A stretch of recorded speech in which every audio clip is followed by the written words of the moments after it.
അപ്പോ നമ്മളുടെ ഇന്നത്തെ വിഷയം എന്നോട് പറഞ്ഞിരുന്നത് വിഴിഞ്ഞം തുറമുഖം ഉണ്ടാക്കുന്ന പാരിസ്ഥിതിക പ്രശ്നങ്ങൾ, അത് തീരദേശത്തെ ജനങ്ങൾക്കുണ്ടാക്കുന്ന ബുദ്ധിമുട്ടുകളിൽ ഫോക്കസ് ചെയ്ത് സംസാരിക്കാമെന്നാണ് നമ്മൾ പറഞ്ഞിരുന്നത്. അപ്പൊ വിഴിഞ്ഞം തുറമുഖം എന്ന് പറയുന്ന ഇപ്പോൾ ഇവിടെ പണി നടന്നുകൊണ്ടിരിക്കുന്ന ഇന്റർനാഷണൽ പോർട്ടിന്റെ കാര്യമാണ് ഉദ്ദേശിക്കുന്നത്. അതിനെ സംബന്ധിച്ച് പറയണമെങ്കിൽ വാസ്തവത്തിൽ അതിന് പല തലങ്ങളുണ്ട്. നമ്മളും കുറച്ചു നാൾ മുൻപ് കേരളത്തിൽ റെയിലിനെ സംബന്ധിച്ച് വലിയ വിവാദമുണ്ടായതുപോലെ തന്നെ അതിൻ്റെ എൻവയോൺമെന്റൽ മാത്രമല്ല മറ്റു തരത്തിലുള്ള അതിൻ്റെ സോഷ്യൽ ഇമ്പാക്റ്റ്, അതിൻ്റെ ഫീസിബിലിറ്റി പോലെയുള്ള കാര്യങ്ങൾ, ഇങ്ങനെ ഒരുപാട് കാര്യങ്ങൾ, അതുപോലെ തന്നെ രാഷ്ട്രീയം, അഴിമതിയുടെ പ്രശ്നം, ഇങ്ങനെയുള്ള പല കാര്യങ്ങൾ സ്പർശിക്കാതെ നമുക്ക് വിഴിഞ്ഞം തുറമുഖത്തിന്റെ വിഷയവും പറയാനൊക്കില്ല.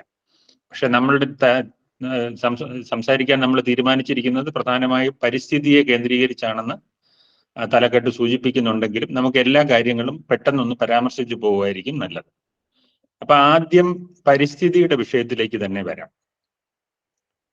ഈ വിഴിഞ്ഞം തുറമുഖം പാരിസ്ഥിതികമായി വലിയ ദുരന്തം ജനങ്ങൾക്കുണ്ടാക്കുന്ന ഒന്നാണ് എന്ന് പറയാനായിട്ട് വളരെ പ്രധാനപ്പെട്ട ഒരു കാരണമുണ്ട്.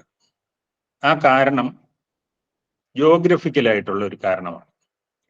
അതായത് പലർക്കും അറിയാത്ത ഒരു കാര്യമായിരിക്കാം, കേരളം ഉൾപ്പെടുന്ന ഇന്ത്യയുടെ പടിഞ്ഞാറൻ തീരത്തിനടുത്തുകൂടി കടലിൽ ഒരു അടിയൊഴുക്ക് ഉണ്ട്, ഒരു അണ്ടർ കറന്റ് ഉണ്ട്. ഇത് തീരത്തിനടുത്തുകൂടിയാണ്. ഇത് മൺസൂൺ എന്ന് നമ്മൾ പറയുന്ന ജൂൺ, ജൂലൈ, ഓഗസ്റ്റ് മാസങ്ങളിൽ തെക്കോട്ടാണ് ഈ ഒഴുക്ക് ഉണ്ടാകുന്നത്. അപ്പൊ ഈ ഒഴുക്ക് അതിൻ്റെ കൂട്ടത്തിൽ സൂക്ഷ്മജീവികളെയും പ്ലവകങ്ങളെയും മത്സ്യങ്ങളുടെ പ്രജനനമൊക്കെ ഇതുമായിട്ട് ബന്ധപ്പെട്ട് നടക്കുന്നുണ്ട്. അങ്ങനെയുള്ള ഒരു പ്രകൃതിയുടെ ഒരു പ്രതിഭാസമാണ് ഈ പറയുന്ന ഒരു അടിയൊഴുക്ക്. അത് സെഡിമെന്റ്സിനെ നീക്കുന്ന ഒന്നായതുകൊണ്ട് സെഡിമെന്റ് ട്രാൻസ്പോർട്ട് എന്ന് ഇംഗ്ലീഷിൽ അതിനെ വിളിക്കാറുണ്ട്. അപ്പോ നമ്മൾ ഈ കേരളത്തിന്റെ ഉൾപ്പെടുന്ന ഇന്ത്യയുടെ പടിഞ്ഞാറൻ തീരത്ത്, അപ്പൊ ഈ സെഡിമെന്റ് ട്രാൻസ്പോർട്ടിന്റെ പ്രവാഹം വളരെ കൂടുതലുള്ള ഒരു പ്രദേശമാണ് തിരുവനന്തപുരം ജില്ലയുടെ തീരം. ഒരുപക്ഷെ മംഗലാപുരം ചെന്ന് കഴിഞ്ഞാൽ ഇത്രയും ശക്തമായ പ്രവാഹം ഉണ്ടാവില്ല. തെക്കോട്ട് വരുംതോറും അത് പ്രവാഹം കൂടുകയും അത് വളരെ കൂടുതലായിട്ടുണ്ടാകുന്ന ഒരു സ്ഥലമാണ് തിരുവനന്തപുരം ജില്ല ഉൾപ്പെടുന്ന തീരപ്രദേശം.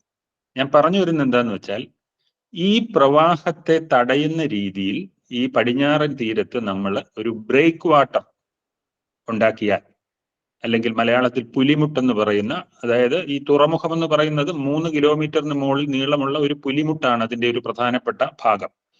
അപ്പൊ ഇങ്ങനെ ഒരു പുലിമുട്ട് നിർമ്മിച്ചാൽ ഈ സെഡിമെന്റ് ട്രാൻസ്പോർട്ട് താഴോട്ട് തെക്കോട്ടുള്ള ഒഴുക്ക് മൺസൂൺ സമയം കഴിയുമ്പോൾ കുറച്ചുകൂടെ സ്ലോ ആയിട്ട് തിരിച്ചൊഴുകി പോകുന്നുണ്ട്.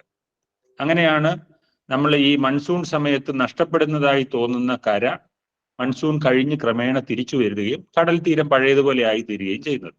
അപ്പൊ ഇത്തരം ഒരു നിർമ്മാണ പ്രവർത്തനം അവിടെ ഉണ്ടായാൽ ഈ പറയുന്ന സെഡിമെന്റ് ട്രാൻസ്പോർട്ട് തെക്കോട്ടുള്ള ഒഴുക്ക് വടക്കോട്ട് ആ രീതിയിൽ ഉണ്ടാവാതെ തടയപ്പെടുകയാണ് ചെയ്യുന്നത്.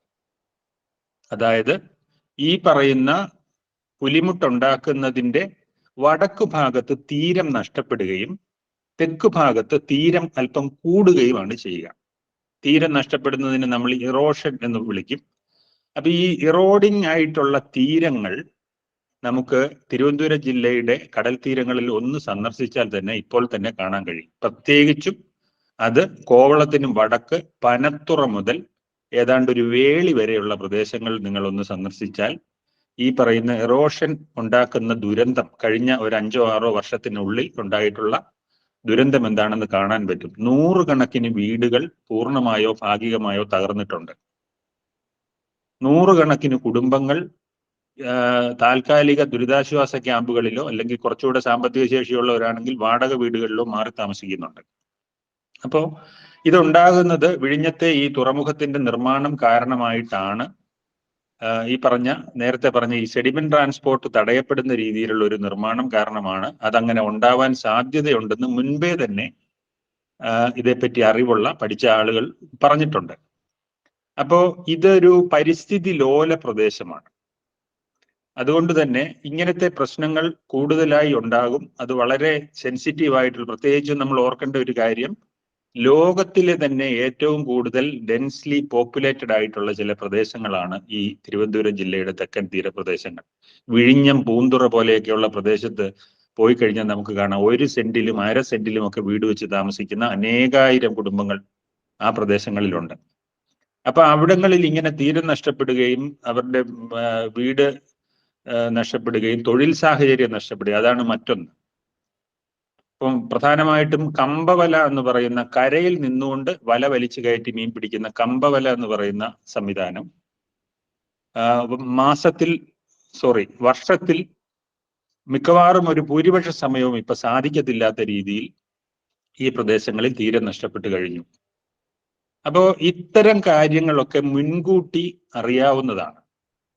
നമ്മൾ വിഴിഞ്ഞം തുറമുഖത്തിന്റെ കാര്യം എടുത്തു കഴിഞ്ഞാൽ 2015 ഡിസംബറിൽ വിഴിഞ്ഞത്തിന്റെ പണി തുടങ്ങുന്നതിന് മുൻപ് ഇങ്ങനെ ഒരു തുറമുഖം കൊണ്ടുവരാനായിട്ട് പല അന്വേഷണങ്ങളും ദശാബ്ദങ്ങളായി നടന്നിട്ടുണ്ട്. ഇങ്ങനെ ഒരു തുറമുഖം വന്നാൽ ഇത് വലിയൊരു വികസനമായിരിക്കും, അത് ഒരുപാട് തൊഴിൽ കിട്ടും, നമുക്ക് ഒരുപാട് മറ്റു തരത്തിലുള്ള സാമ്പത്തികമായ അഭിവൃദ്ധി ഉണ്ടാകും, അതുകൊണ്ടൊരു ത്തിന്റെ കാഴ്ചപ്പാടുള്ള ആളുകൾ ഇതിനെ വല്ലാതെ പ്രൊമോട്ട് ചെയ്യുകയും അതിനുവേണ്ടി ലോബിയിങ് വരെ ഉണ്ടായിരുന്നു, സർക്കാരിനെ സ്വാധീനിക്കുന്ന തരത്തിലുള്ള അത്തരം പ്രചാരണങ്ങളൊക്കെ.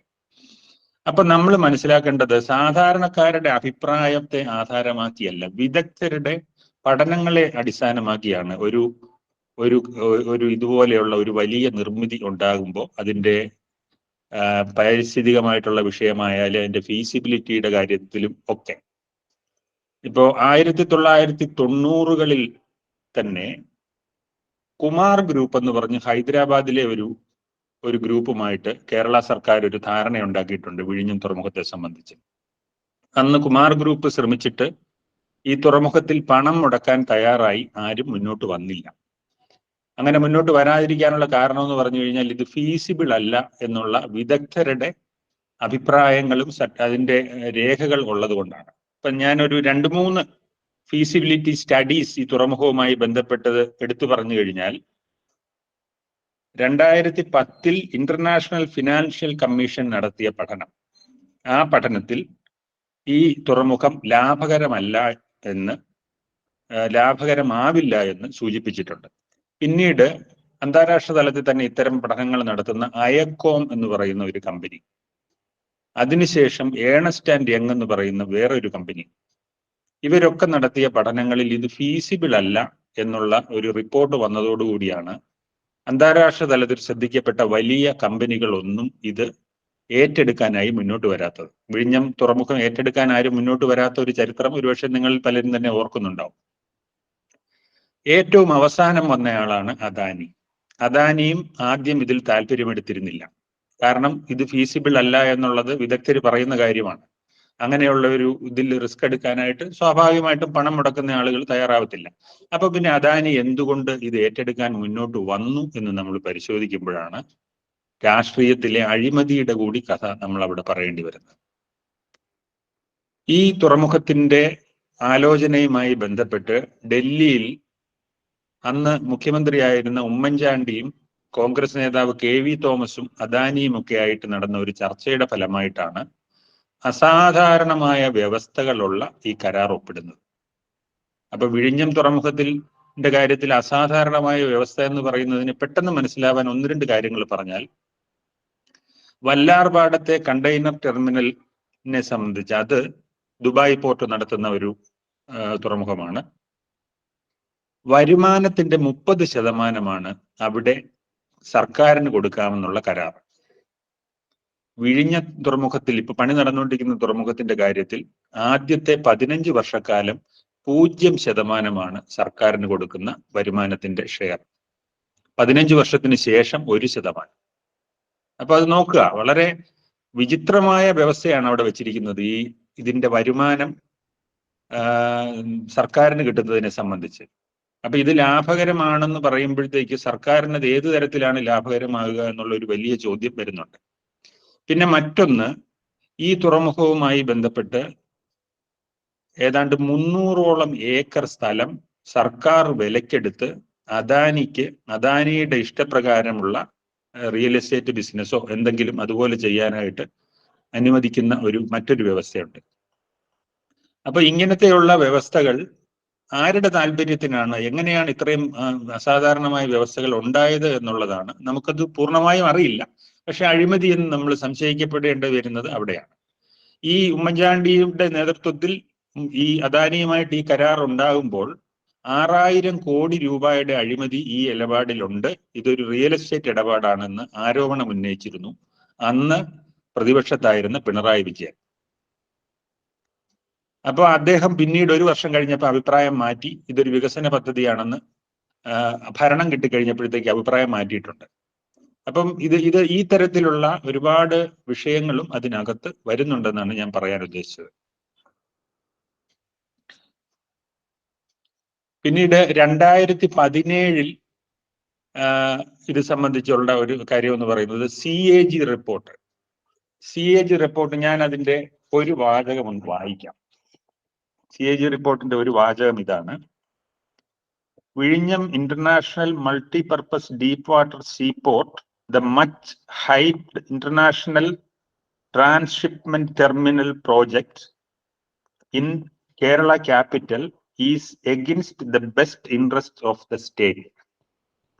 ഇത് CAG റിപ്പോർട്ടിൽ നിന്നുള്ള ഒരു വാചകമാണ് ഞാൻ വായിച്ചത്. അപ്പൊ ഇങ്ങനെ ഒരു CAG റിപ്പോർട്ട് വന്നപ്പോൾ അന്ന് ഭരണപരിഷ്കാര കമ്മീഷൻ ചെയർമാനായിരുന്ന VS അച്യുതാനന്ദൻ ഈ തുറമുഖത്തിന്റെ പണി നിർത്തിവെച്ച് ജുഡീഷ്യൽ അന്വേഷണം ആവശ്യപ്പെട്ടു.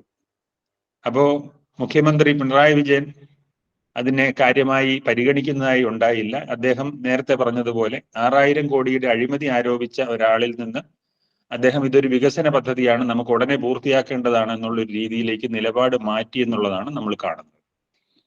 അപ്പോ ഞാൻ പറഞ്ഞതിൽ പ്രധാനമായിട്ടും പരിസ്ഥിതിയെ സംബന്ധിച്ച് സൂചിപ്പിച്ചു, ഇതിന്റെ ഫീസിബിലിറ്റിയെ സംബന്ധിച്ച പഠനങ്ങൾ, അതുപോലെ ഇതിന്റെ അഴിമതിയുടെ സാധ്യതകൾ നമ്മൾ മനസ്സിലാക്കുന്ന വളരെ ന്യായമായ സംശയങ്ങളാണ് നമുക്കുണ്ടാകുന്നത് ഇത്തരം ഡീലിങ്സ് കാണുമ്പോഴത്തേക്ക്. പിന്നീട് ഇതേ സംബന്ധിച്ച് പറയാനുള്ള മറ്റൊരു കാര്യം, 2011 അതായത് ഈ തുറമുഖത്തിന്റെ ആലോചനാ ഘട്ടം നിൽക്കുമ്പോൾ ഇതിന് പാരിസ്ഥിതിക അനുമതി കിട്ടാൻ ഉദ്ദേശിച്ച് കേന്ദ്ര സർക്കാരിനെ സമീപിച്ചപ്പോൾ 2 തവണ കേന്ദ്ര സർക്കാർ ഇതിന് പാരിസ്ഥിതിക അനുമതി തരാതെ ഈ തുറമുഖം നിർമ്മിക്കുന്നത് പരിസ്ഥിതിക്ക് ഒരു ദുരന്തം ഉണ്ടാക്കും എന്നുള്ള ഒരു റിപ്പോർട്ടോടുകൂടി അനുമതി നിഷേധിച്ചിട്ടുണ്ട്. അങ്ങനെ ഒരു ചരിത്രമുണ്ട്. അപ്പൊ 2011 2 തവണ പരിസ്ഥിതി മന്ത്രാലയം അനുമതി നിഷേധിച്ച ഈ പദ്ധതി പിന്നെ എങ്ങനെ അപ്രൂവൽ നേടി എന്നുള്ളിടത്താണ് നമുക്ക് സംശയങ്ങൾ ഉണ്ടാകുന്നത്. അതിൽ ഈ ഗ്രീൻ ട്രിബ്യൂണലിൽ കേസുകൾ നിലവിലുണ്ട് ഇതിന് അനുമതി കൊടുത്തതിനെതിരെ. അപ്പൊ ആ കേസുകൾ 2015 സുപ്രീം കോടതി സസ്പെൻഡ് ചെയ്ത് വെക്കുന്ന സമയത്താണ് ഇത് അനുമതി നേടി പണി തുടങ്ങുന്നത്. അപ്പോ ഇതുപോലെയുള്ള പല പല പല തലങ്ങളിലുള്ള പ്രശ്നങ്ങളാണ് വിഴിഞ്ഞം അന്താരാഷ്ട്ര തുറമുഖത്തെ സംബന്ധിച്ച് പറയാനുള്ളത്.